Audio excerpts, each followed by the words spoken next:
A heat wave in Western Australia and stormy conditions for other parts of the country. Extreme weather marks Australia's Christmas celebrations.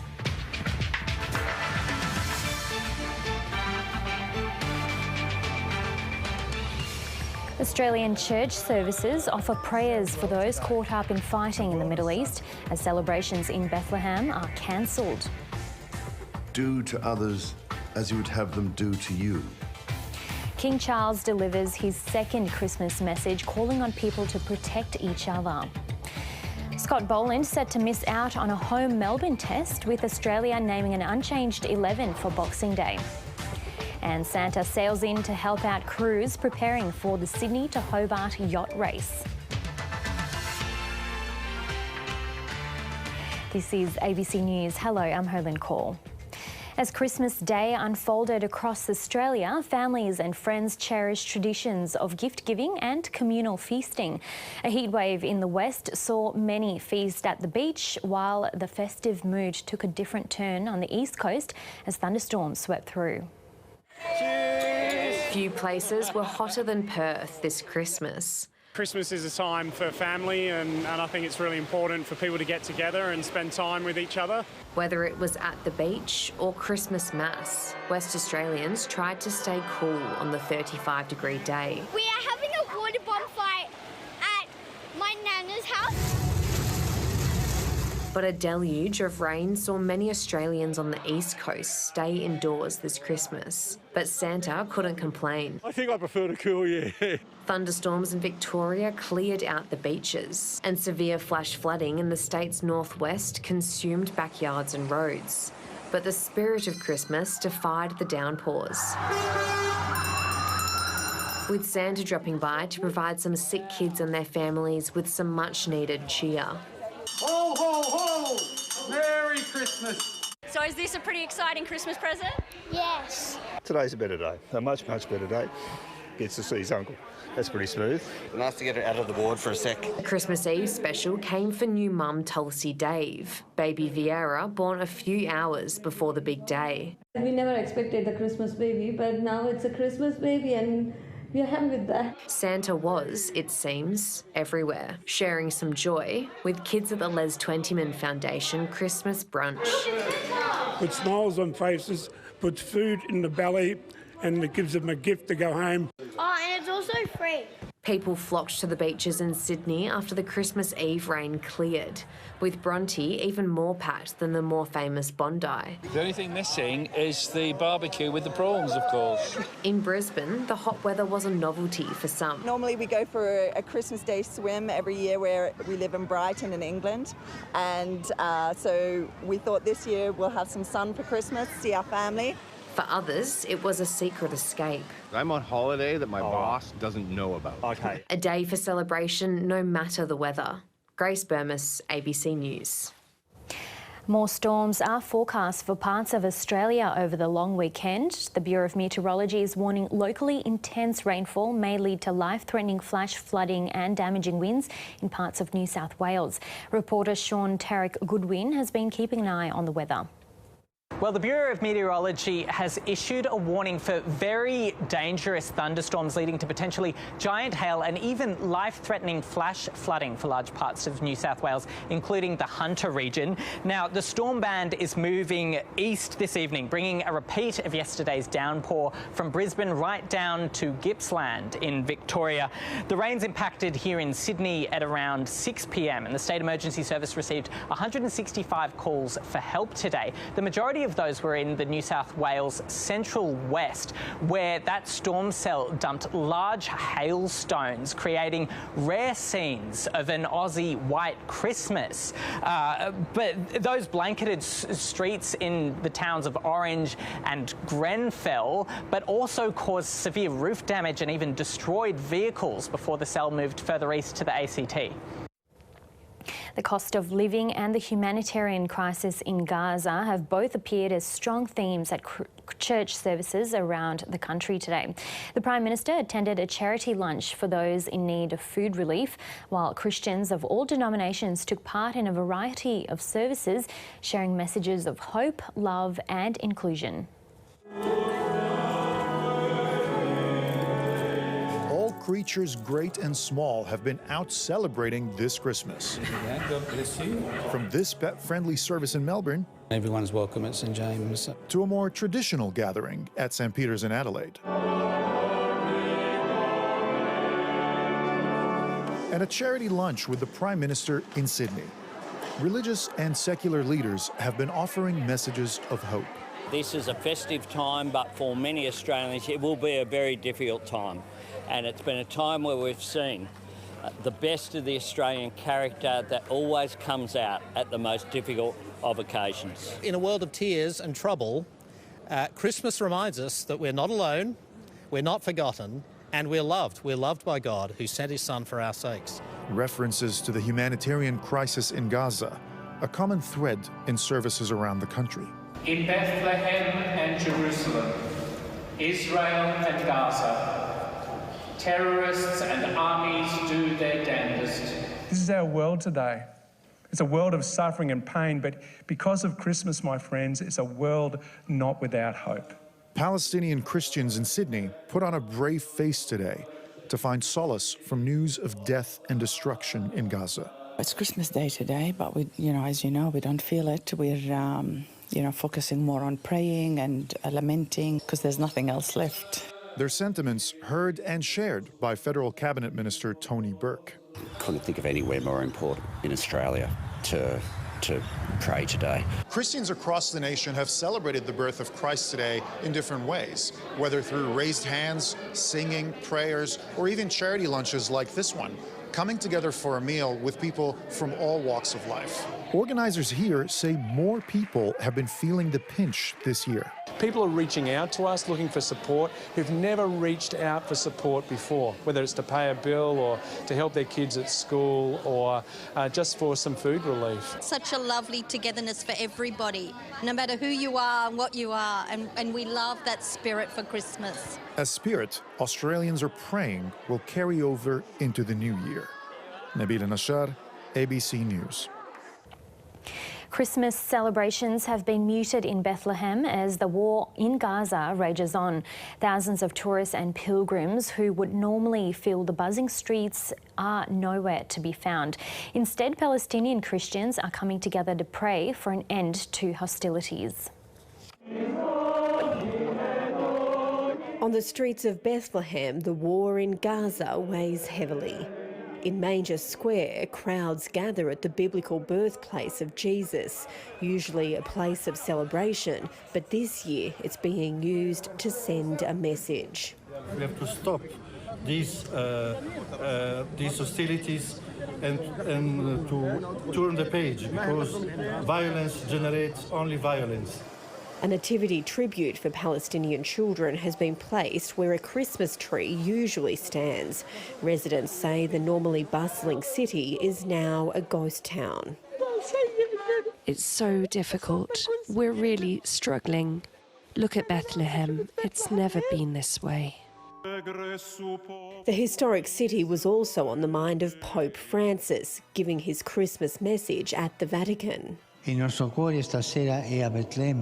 Tonight, our hearts are in Bethlehem, where the Prince of Peace is once more rejected by the futile logic of war, by the clash of arms that even today prevents him from finding room in the world.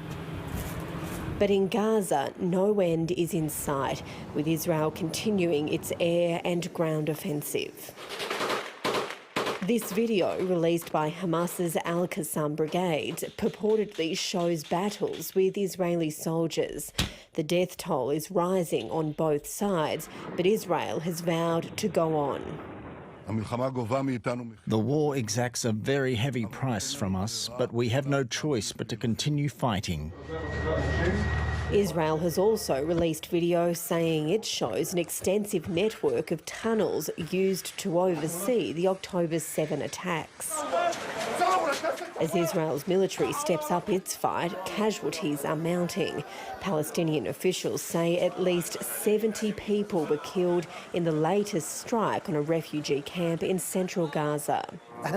We are all targets. There is no safe place. This is all on the minds of those in Bethlehem, a sombre mood falling as they gather for Mass. Tonight they're seeking comfort in the Christmas message of hope. Alison Horn, ABC News, Jerusalem. Iran has denied US accusations that it's been involved in planning attacks by Yemen's Houthi rebels on ships in the Red Sea.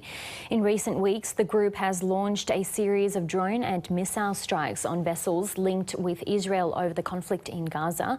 The White House has claimed that Iran is deeply involved in planning the attacks, but the Iranian government denies arming the group, despite officially supporting the Houthis. King Charles has delivered his second Christmas message as monarch. He recorded this year's message next to a replantable tree in a room at Buckingham Palace, saying he's pleased there's a growing awareness of the need to protect the earth. He also paid tribute to volunteers and spoke about conflicts around the world. At a time of increasingly tragic conflict around the world, I pray that we can also do all in our power to protect each other. The words of Jesus seem more than ever relevant. Do to others as you would have them do to you. Around 1,000 Australian Defence Force personnel are stationed overseas this Christmas on operations across the Middle East and in Europe, as well as closer to home. Today, they're getting a brief reprieve from military duties while sending best wishes to family and friends back home. Here's Defence correspondent Andrew Green. At the Ramstein Air Base in Europe, Merry Christmas Australia, over here in Germany on Operation Kudu. They're dreaming of a white Christmas. Merry Christmas, family. Enjoy the beach and I'll enjoy the snow. Over the festive season, dozens of Australian personnel are helping to provide military support to Ukraine with an RAAF surveillance aircraft. Missing you from over here, and I'm looking forward to seeing you soon. They're among around 1,000 ADF members stationed across the globe away from family and friends this Christmas. Merry Christmas. Love you. Miss you. From UN peacekeeping operations. G'day from the Golan Heights. Santa hasn't come yet, guys, so make sure you're good. He's always watching. To other deployments in the Middle East. I'd like to wish everyone back home a very Merry Christmas and an awesome New Year. I'm just wishing you all a Merry Christmas. Hope it's fun. We're having a great time here. And closer to home in the Pacific, where they're spreading some Christmas cheer. Hey, July. But today, these Australians deployed overseas are thinking of loved ones back home. I love you, I miss you, and I'll see you very soon. Merry Christmas! Andrew Green, ABC News. In far North Queensland, displaced locals have put down their shovels and hoses to celebrate Christmas. Extreme weather more than a week ago saw over 1,000 homes inundated by floodwaters, but it hasn't stopped residents from spreading a bit of festive cheer. In Cairns, 'tis the season to be grateful. Merry Christmas! Hundreds of flood-affected residents gathering to spread joy in the face of so much loss.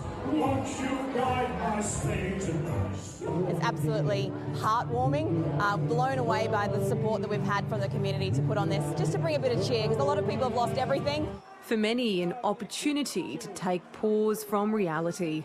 Yeah, it just takes us out of us, just focusing on the to-do list of cleaning up and everything else. Mila Penny was one of thousands whose home was destroyed. It was really scary and overwhelming. No, I didn't have a sleep. I have to sleep on top of the kitchen bench. In Cooktown, further north, Santa arrived with flair, bringing cheer to those evacuated from flood-ravaged Wujal. Across the region, quiet streets still a sombre reminder of the devastation. My heart's broken. I can't deny it, but it's pretty hard. The jolly season just too much for some to face. Christmas Day has been a bit difficult, bit depressing for us at the moment, but after the devastation we can rebuild. We're alive. While this community lunch has been a much-needed distraction, residents across the far north still face a long road to recovery. We're going to be here for the long haul in terms of getting communities connected again. There's the road networks, the communications networks. We're still getting into communities in some areas, very early in the relief recovery phases. The joy is just starting to come back to our hearts. Like we can smile again. Spreading the magic of Christmas where it's needed most. Victoria Pengilly, ABC News, Cairns. Age is no barrier for a West Australian artist who's found great success as a sculptor at the age of 92. Margaret Beachy Rothery painted for most of her life, but a love of horses and trying new things has helped her find a new joy and recognition for her sculpting skills. This isn't just artwork, it's a model of a memory. When I look at this, I'm back as a 12-year-old again. Margaret began riding horses at 4. A year ago, her passion moulded into art. I was thrilled to bits when I got to this stage, never having actually done it. And he's so like the horse that I modelled him on. Having spent most of her life painting, sculpting was the obvious next stroke. Her work is inspired by the many horses she's met during her 93 years. That's probably why I've got it in here, why I can do this. Margaret was taught the art form by award-winning sculptor Kim Perrier. He says her passion shines through. We built an armature and gave her some plasticine, which she'd never worked with before, and it was tremendous. A team is helping to turn Margaret's latest clay work to bronze. It's a long and physical process, but fellow artists are keen to lend a hand. What's even more important is that she's doing them, and that in itself is fantastic. It's time to reveal the works. The end result is a sturdy reminder that age is no barrier. Kate Stevens, ABC News, Bridgetown. Police are on high alert in Austria after 3 men were arrested in connection to an alleged terror plot. The men were allegedly part of a cross-border Islamist terror network which discussed plans for Christmas attacks in Vienna, Cologne and Madrid. Prosecutors say Cologne Cathedral and a church in Vienna were considered as targets. British police have arrested a second man over the theft of a work by the street artist Banksy in southeast London. The artwork was made up of a red stop sign with images of 3 military drones. It's estimated to be worth $1 million. 2 men with bolt cutters stole it shortly after the work was confirmed as a genuine Banksy, as witnesses snapped photos and shot videos. Another man in his 20s has also been arrested over the theft. The town of Katherine in the Northern Territory empties out around Christmas time as many make a run for the coast to escape the brutal wet season heat. But for those who stay, a group of determined local tinkerers have come up with a unique public transport solution for families to see the town's Christmas lights. James Elton reports. A Christmas train for Santa's subtropical route. We fired it up. The thing blows smoke out the chimney. It is just an absolute beast. And when it comes down the street, it was something else. Katherine locals have closed the main streets of this territory town so their train can roam. We have a conditional registration for the car, so technically it is street legal. Trent DeWith and a group of volunteer mechanics have spent weeks converting an ancient, rusted-out Suzuki Stockman as the engine and refurbishing some old carriages. How's it running? Beautiful. Like a dream, mate. It's a dream that was almost derailed. Just a few days earlier, the train was back in the garage with an engine failure. The new age fuel really dries out the rubber gaskets and things like that. But mechanic John and his apprentice Matty cracked it just in time. So let it snow, let it snow, let it snow, let it snow. It's still in the mid-30s as night falls and Katherine locals turn on their lights. The town loves it. I mean, this is a very hot time of year, and a lot of people don't go away for Christmas, and so this is just something special for our town. And it's not just the kids who are enjoying the ride. One that came off tonight, and there was a group and they were all adults. I don't think there were any kids on it, so all ages are enjoying it. It feels really old school community vibe, and we love that. A train with a big engine and a big heart. James Elton, ABC News, Katherine. Now to a small community that's showing some of the best qualities of the Aussie spirit. A country town's only general store was about to go under, so locals stepped in to save it. Almost 200 people from a population of just 500 have bought the general store in the western New South Wales town of Cumnock. Locals say without it, they would have been left with nothing and they had no choice but to act. Gutting a 141-year-old building. Here are the hard-working men ripping out cabinetry. Is no easy task. Scotty. I think we underestimated it. We knew that it was going to be a lot of work, but it is literally just being emptied.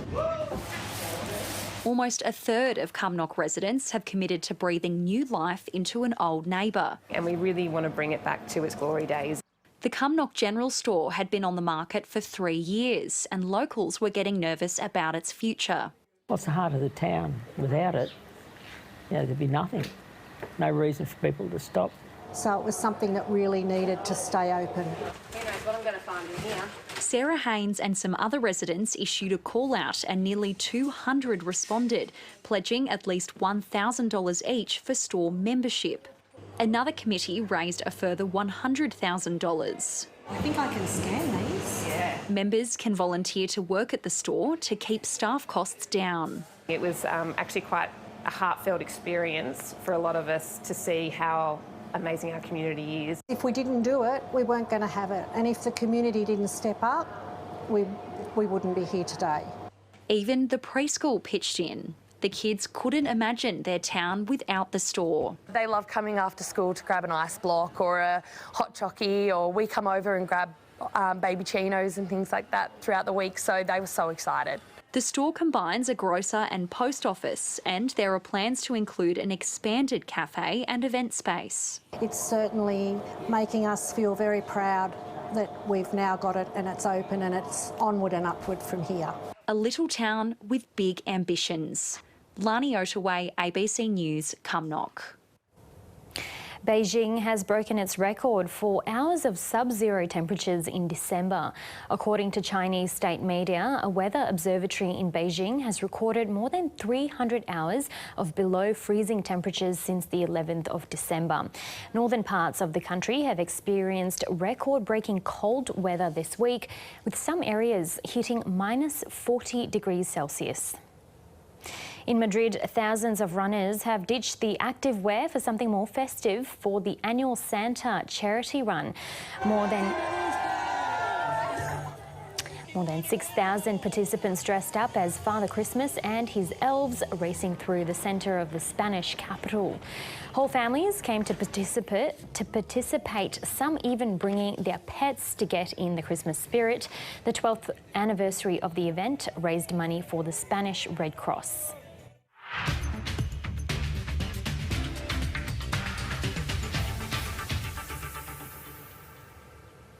Scott Boland is set to miss out on Boxing Day call-up, with Australia fielding an unchanged side heading into tomorrow's second test against Pakistan.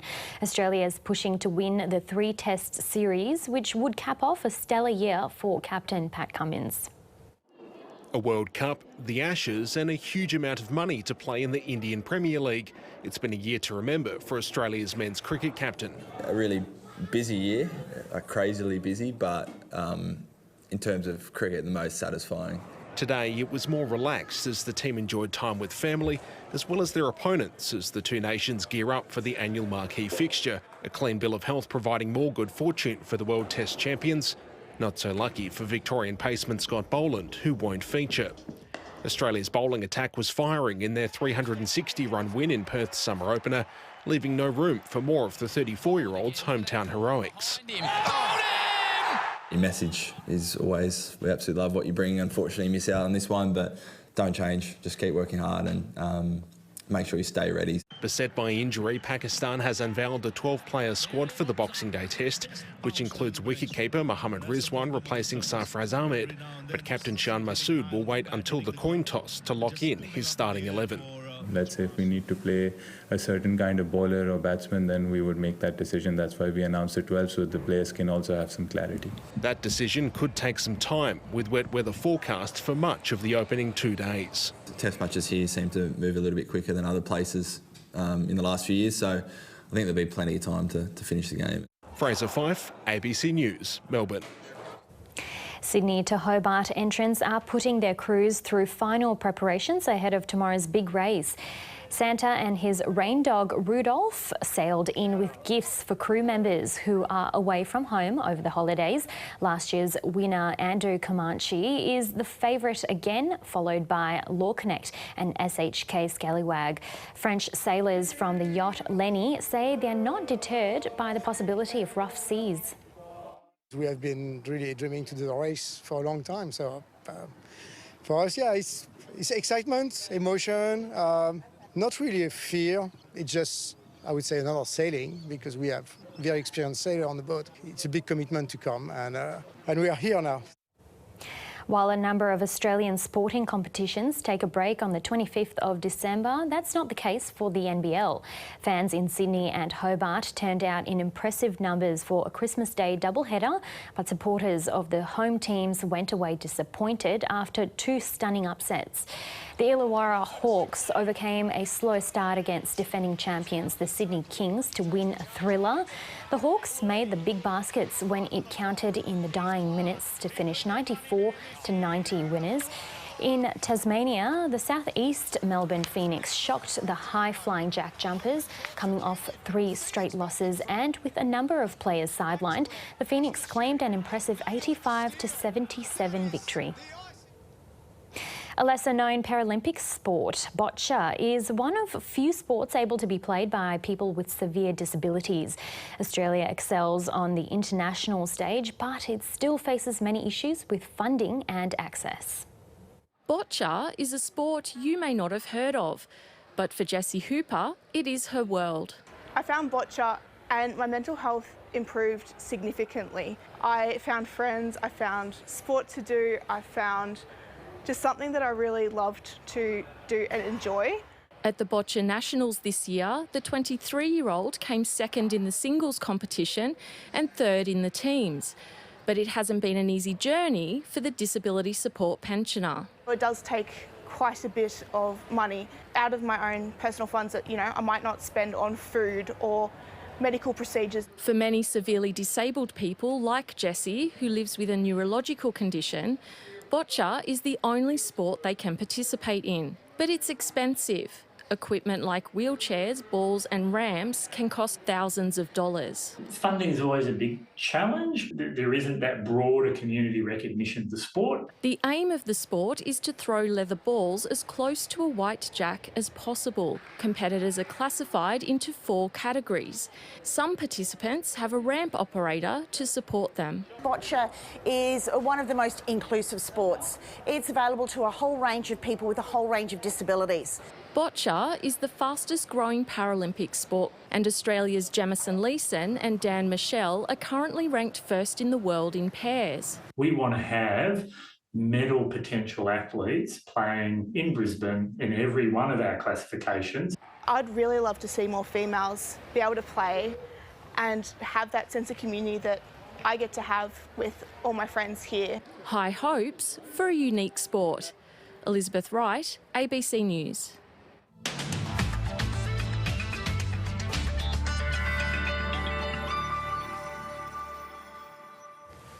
Now for a look at Tuesday's weather around the country. Showers and a possible storm in Brisbane, 33, a shower or 2 for Sydney, a top of 28. Showers easing and a possible storm in Canberra, 26 degrees. Showers increasing and a storm for Melbourne, 25. Mostly sunny in Hobart, 23 degrees. A possible shower in Adelaide, partly cloudy for Perth, 27 the top there, and a shower or 2 and a possible storm in Darwin, 34 degrees. And that's ABC News. I'm Herlyn Kaur. Thanks so much for your company. Have a safe Christmas and good night.